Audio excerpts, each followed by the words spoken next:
Mais uma vez, essa maldita segunda-feira. O café mal me esquentou enquanto eu resolvia a logística do simpósio médico. E então, bum! Um e-mail surge na tela. Semana na casa de praia da família Sampaio 2025. Confirme sua presença agora. Era como se estivessem zombando de mim. O título brilhava, como um insulto. Sabendo que me arrependeria, abri mesmo assim. Lá estavam todos, Beatriz, Caio, Madalena, até Daniel, que não víamos desde a época de Bush. E todos em cópia. As respostas transbordavam nostalgia açucarada e emojis. Alguém até postou uma foto do pôr do sol perto da fogueira. A mesma fogueira onde eu, aos 8 anos, costumava assar marshmallows e não fazia ideia de que o amor na nossa família tinha prazo de validade. Mas meu nome não estava lá. Nem na lista, nem nas respostas. Nem mesmo um erro de digitação acidental. Eles não se esqueceram. Eles me excluíram de propósito. 10 anos. Fazia 10 anos inteiros que meu nome não aparecia nessas trocas de mensagens. 10 anos de talvez na próxima constrangedores e desculpas esfarrapadas sobre cair no spam. Durante 10 anos, ouvi a mesma coisa. Você é muito sensível, muito distante, muito dramática. E todas as vezes eu engoli essas palavras, tentando sorrir, apesar da navalha arranhando minha alma. Tentava me convencer de que, talvez, no ano seguinte, eles se lembrariam da minha existência. Mas dessa vez, não liguei para Beatriz, soluçando em lágrimas. Não implorei por uma explicação. Não lutei por um lugar à mesa da família. Porque, dessa vez, a mesa me pertencia. Ou melhor, a casa de praia me pertencia. A mesma casa de praia onde eles iriam comemorar. A mesma onde minha mãe comemorou seus 30 anos, esquecendo-se de me mencionar. A mesma onde Beatriz posou para a sessão de fotos de maternidade. O lugar que eles consideravam um santuário da união familiar, enquanto me excluíam impiedosamente dos álbuns de fotos da família. Eles não faziam ideia de que a casa estava à venda. Em segredo deles. Sem conselhos familiares. Sem decisões conjuntas. Apenas mais um negócio imobiliário, descartado como uma bugiganga velha quando o mercado entrou em declínio. Fixei o olhar no anúncio, naquela varanda que envolvia a casa, no revestimento, pintado em um delicado tom de concha marinha. Na sacada onde papai lia Steinbeck em voz alta para mim. O cursor pairou sobre o botão Contatar o agente, como em hesitação, e então eu cliquei. Daí em diante, os eventos se desenrolaram com a graça de uma sinfonia lenta, aquela música que nasce do silêncio do que foi vivido. Não se passou uma semana até que eu estivesse em frente ao depósito, abandonado por longos anos. No ar do quarto 43B, pairava o aroma de livros antigos e pó de cedro. Minhas mãos encontraram um baú que pertencia à vovó, e dentro, seu diário, como que adornado com conchas marinhas, e uma carta, endereçada a mim. Abrir apenas quando você parar de buscar permissão. Sua caligrafia, inclinada e trêmula, dizia claramente. Sob a nota, havia um documento de fideicomisso, jurídico e bastante real, que me concedia poder. Uma cláusula em seu testamento dizia: o controle acionário passa para mim, se os atuais proprietários, meus pais, não conseguirem cumprir suas obrigações de pagar impostos e manutenção. E eles não conseguiram. Naquele dia, entrei em um escritório de advocacia no Rio de Janeiro e saí com muito mais do que apenas uma consultoria jurídica. Saí com o poder em minhas mãos. 2 semanas depois, a escritura estava em meu nome. Isso eles certamente não esperavam. A propriedade aconteceu silenciosamente, sem alarde, sem fogos de artifício, sem entrega solene de chaves. Apenas um aviso na caixa de correio e uma linha no registro de imóveis, onde agora constava meu nome. Mas às vezes o silêncio grita mais alto do que qualquer festa. Para mim, estava cheio do eco de gerações inteiras. A ironia da situação não me escapou. A casa, onde uma década de memórias familiares foram forjadas, cuidadosamente construídas para que não houvesse lugar para mim nelas, agora, por lei, me pertencia. Eu não vibrei. Não anunciei isso nas redes sociais. Nem mesmo para Silvana, minha única aliada fiel nessa teia de parentes, falei uma palavra até que todos os papéis estivessem assinados. Em vez disso, reservei um quarto chique com vista para o oceano em nome da senhorita K. Sampaio. 3 noites, horizonte azul celeste, champanhe em um balde de prata, travesseiros duros e um pedido para não ser incomodada. 1 semana depois, seus carros se alinhavam pela entrada. O impecável Audi branco de Beatriz, o sinistro SUV preto de Natan, vidros fumê e um ego desmedido à mostra. E o sedã velho da minha mãe, ainda ostentando orgulhosamente o adesivo melhor avó do mundo, que ela, em relação a mim, nunca mereceu. Esperei o suficiente, observando-os do café em frente. Através do vidro, vi Beatriz, como uma fúria furiosa, gesticulando no balcão da recepção. Natan, ao contrário, estava preguiçosamente jogado no balcão, como se fosse o dono do lugar. Minha mãe estava atrás, aparentemente calma, mas emanando um frio glacial. E foi então que eu entrei. O som estrondoso dos meus saltos ecoou pelo chão de azulejos do saguão enquanto eu me aproximava do balcão. A administradora ergueu os olhos, e um lampejo de reconhecimento brilhou em seu olhar. Ah, senhorita Albuquerque, ela disse com um sorriso conhecedor. Estava justamente explicando à sua família a situação da lista de convidados. Nem sequer olhei para eles. Não havia necessidade. Não compliquemos, declarei firmemente. Vamos deixar as coisas claras. Beatriz se virou bruscamente, o rosto em chamas de raiva. Que diabos está acontecendo aqui? Natan zombou com desdém. Isso é alguma piada? Acha que isso é engraçado? Acho que isso já estava se desenrolando há muito tempo. Estendi minha identificação. A escritura de propriedade foi transferida há 3 semanas. Agora, isto é meu. O silêncio que se seguiu não era um silêncio qualquer. Era uma calmaria sinistra antes da tempestade, pesada e opressiva, como uma nuvem de tempestade pairando sobre nossas cabeças. A voz da minha mãe vacilou traiçoeiramente. Você comprou isto sem nos consultar? Tentando manter a suavidade na minha voz, respondi: Mãe, eu não precisava da sua permissão.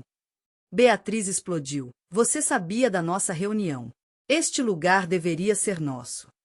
E eu, aparentemente, deveria continuar sendo sua filha. A amargura transbordou das minhas palavras. Sua irmã? Mas vocês me excluíram sistematicamente de cada comunicado, cada convite, cada foto. Bem, eu encontrei meu próprio caminho. Natan deu um passo à frente, o rosto distorcido pela raiva. Acha que pode simplesmente nos expulsar? Não, respondi, mantendo uma calma olímpica. Acho que posso recuperar o que é legitimamente meu. Então, virando-me para a administradora, disse: Por favor, acompanhe todos que não estão na minha lista de convidados. Com cortesia, é claro. No mesmo instante, os seguranças apareceram. Sem drama, apenas um procedimento bem executado. Beatriz murmurou algo sobre advogados. Apenas a lembrei de verificar a cláusula sobre impostos prediais não pagos e o descumprimento das obrigações de manutenção no fundo fiduciário da vovó. A voz da minha mãe tremeu novamente, cheia de dor evidente. Você realmente nos odeia tanto assim? Olhei diretamente em seus olhos, pela primeira vez em muito tempo sem desviar o olhar. Eu não odeio vocês, mãe. Eu simplesmente desisti de esperar que vocês algum dia mudassem. Com essas palavras, me virei e saí, deixando-os parados em um silêncio atordoado. A retaliação me atingiu rapidamente. Não se passaram 3 dias após minha instalação na luxuosa suíte, quando ouvi uma batida insistente. Mas não na porta, e sim diretamente na janela com vista para a praia. Atrás do vidro, um homem com microfone acenava, e atrás dele, como uma matilha de predadores, uma equipe de filmagem se alinhava, iluminada pelo brilho sinistro do farol de um carro de notícias. Aquela batida não era apenas uma invasão, era uma acusação, proferida contra mim à distância. Senhorita Albuquerque, sua voz soou assim que abri a porta. Pode confirmar a informação de que forçou seu pai idoso a transferir a propriedade da casa da família para você?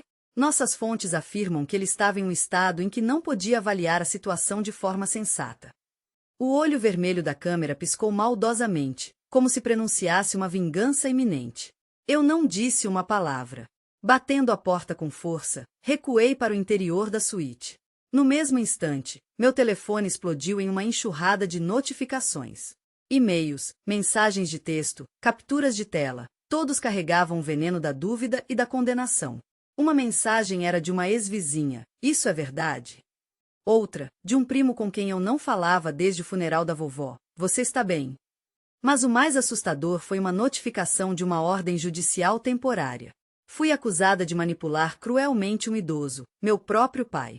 O direito à minha vida, ao meu lugar na família, estava sendo contestado, e por trás disso espreitava Beatriz. Silvana me enviou uma captura de tela da postagem dela. Em seu mundo açucarado e branqueado do Instagram, Beatriz proclamou: uma mulher que se rebela contra sua família nunca conheceu o amor. Rezo por sua alma perdida.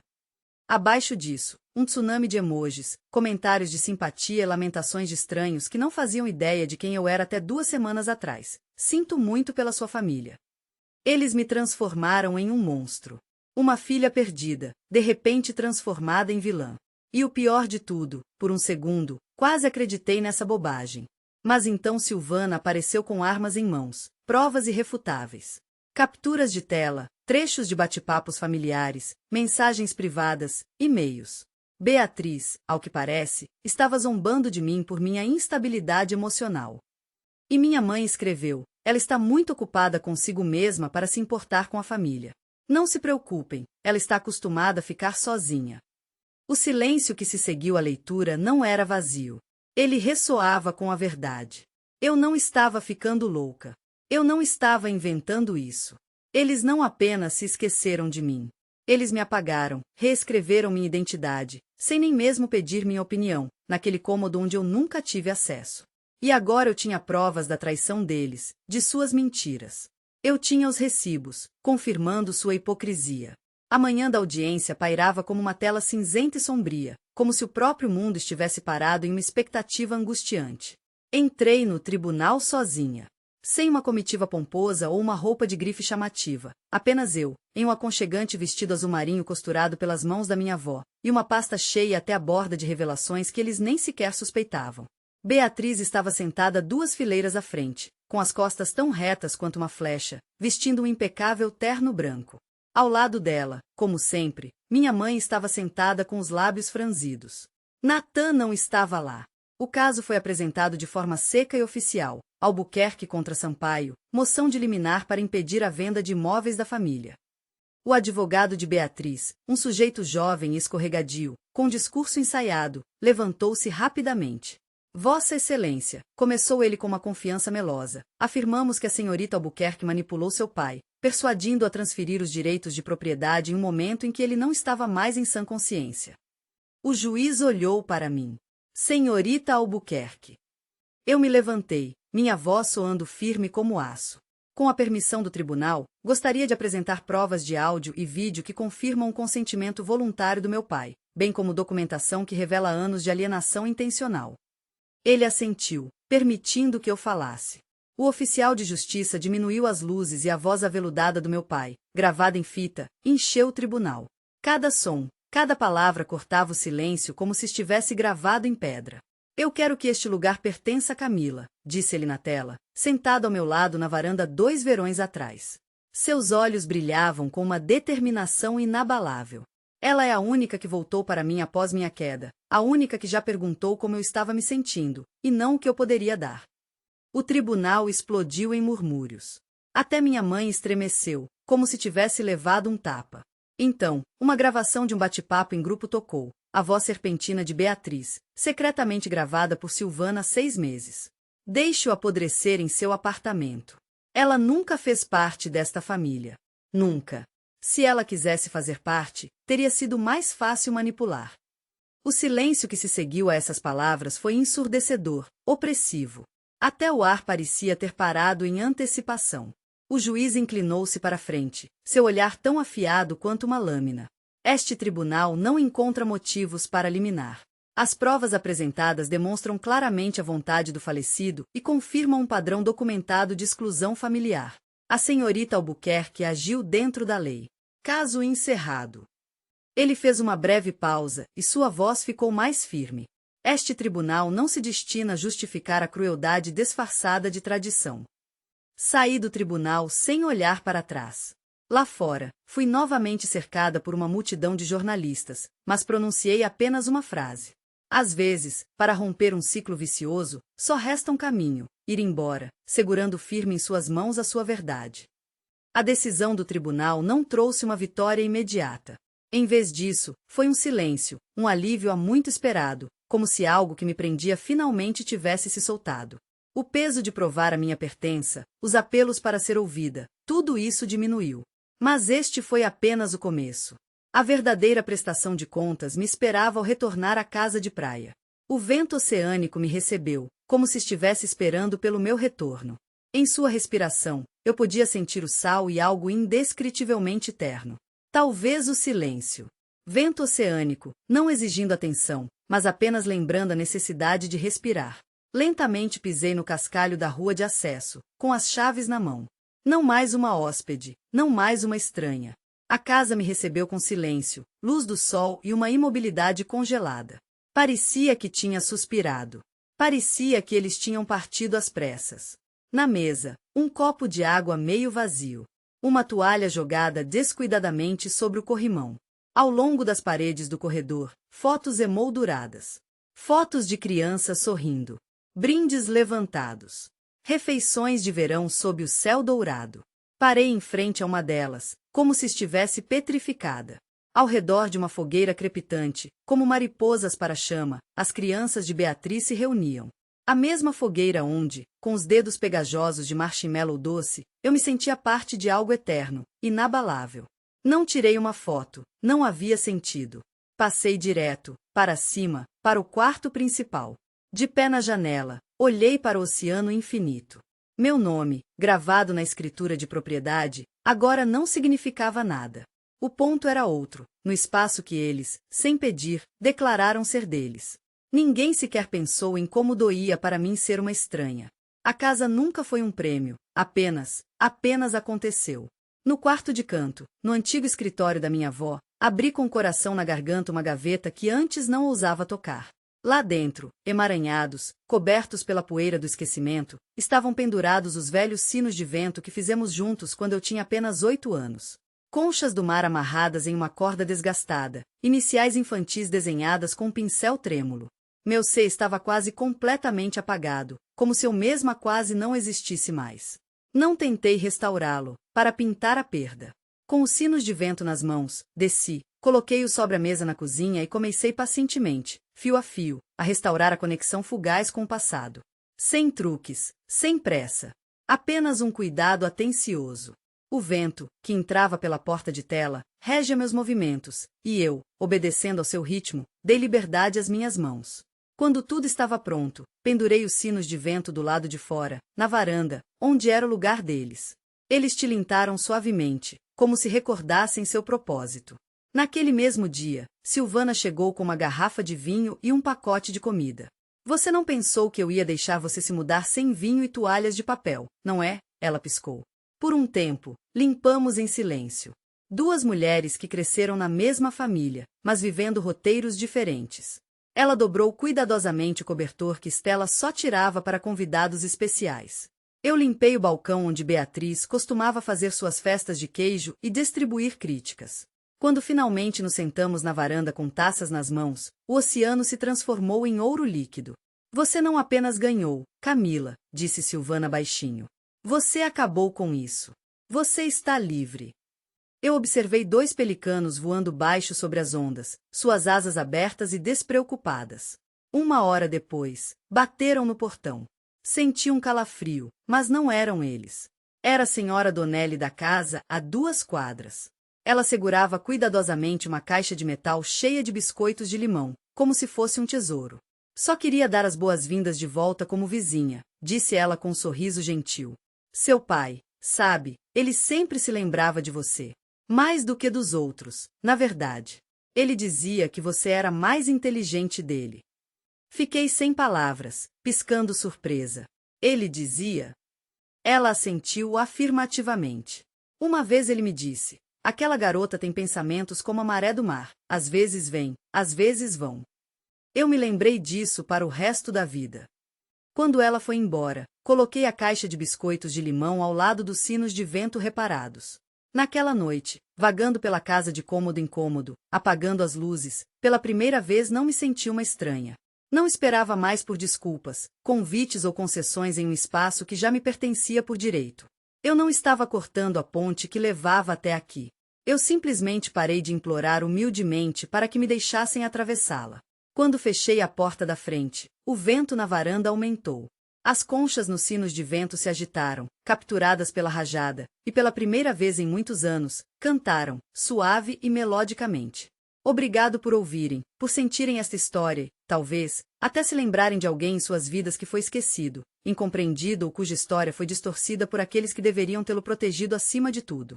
Eu compartilho isso não para evocar simpatia ou provar algo para aqueles que persistentemente se recusaram a me ver como eu realmente sou. Não, eu compartilho isso porque o silêncio me ensinou uma lição cruel. A verdade não dita se transforma em uma arma nas mãos de outros. E recuperar essa verdade é uma batalha que vale a pena ser travada.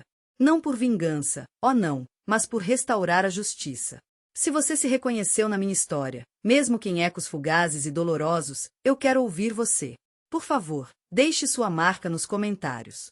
Conte-me sobre aqueles momentos em que você teve que ficar sozinho, quando escolheu a paz interior em vez da aprovação externa.